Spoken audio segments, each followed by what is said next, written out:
পয়লা ফেব্রুয়ারি থেকে আবারও বন্ধ করে দেওয়া হয়েছে সেন্ট মার্টিনস পর্যটকদের জন্য। পরিবেশের ভারসাম্য রক্ষায় প্রায় ৮ মাস বন্ধ ছিল দ্বীপটি। গেল নভেম্বর থেকে যা খুলে দেওয়া হয়। দীর্ঘদিন দ্বীপটি জনবিচ্ছিন্ন রাখায় কি লাভ হলো, কতটুকু বদলেছে সেখানকার পরিবেশ? সম্প্রতি সেন্ট মার্টিনস দ্বীপ ঘুরে এসে আরও জানাচ্ছেন ওবায়দুল কবির, ছবি তুলেছেন মোহাম্মদ আলী।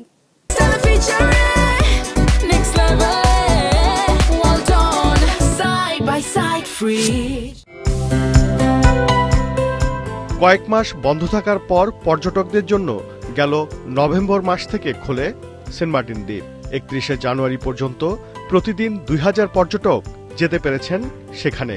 জানুয়ারি মাস জুড়ে করতে পেরেছেন রাত্রি যাপনও। তবে বাকি সময় দ্বীপটি বন্ধ রাখায় মিশ্র প্রতিক্রিয়া জানিয়েছেন তারা।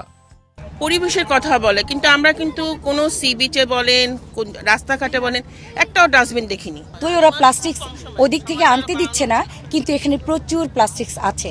ব্যয়বহুলের কারণে আমরা যে ট্যুরমুখী যে লোকজন আছি, হ্যাঁ, এটা দিন দিন কিন্তু কমে যাবে।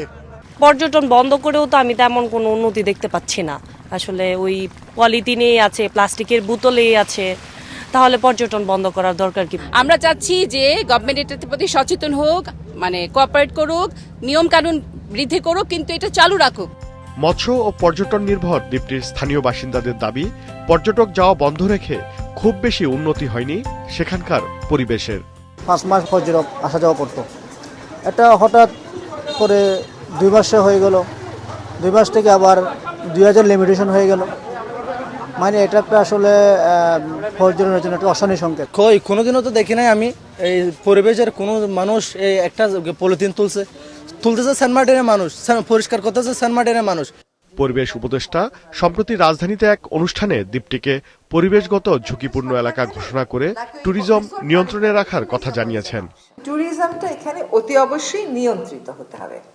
জলবায়ু পরিবর্তনের ঝুঁকির মধ্যে থাকা এই দ্বীপ কিন্তু আসলে অস্তিত্ব সংকটের মুখে আছে, এবং অনিয়ন্ত্রিত অর্থনৈতিক কার্যক্রম এই অস্তিত্ব সংকটটাকে ত্বরান্বিত করে তুলছে।